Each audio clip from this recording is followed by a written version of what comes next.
اے رب تیری تقسیم کے اصول بھی نرالے ہیں۔ جناب سر، جب یہ موضوع مجھے ملا تو میرے ذہن میں ایک ایسی سرزمین کا نقشہ جگمگانے لگا کہ وہ سرزمین کے جہاں بیت المقدس ہے، وہ سرزمین کے جہاں قبلہ اول ہے، وہ سرزمین کے جہاں امام الانبیاء نے تمام انبیاء کرام کی امامت کروائی، لیکن آج وہی سرزمین خون سے سرخ ہو چکی ہے، آج وہیں ظلم و بربریت کی داستانیں رقم ہو چکی ہیں، آج وہاں ننھے فرشتوں کو قتل کر دیا جاتا ہے تو کسی کے بوڑھے والدین کو مار دیا جاتا ہے، کسی کی بیٹی اور بہن کی عزتوں کو پامال کیا جاتا ہے،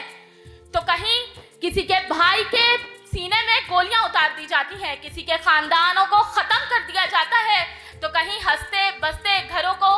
تہس نہس کر دیا جاتا ہے۔ لیکن صدر علی وقار، دنیا نے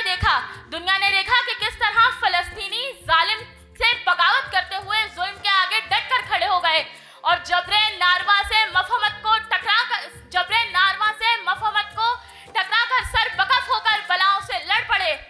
اور کسی کی دہشت خوف اور موت کے ڈر سے سر کو جھکانے کی بجائے نڈر بہادری اور بے خوف ہو کر چلے، کیونکہ انہیں معلوم تھا کہ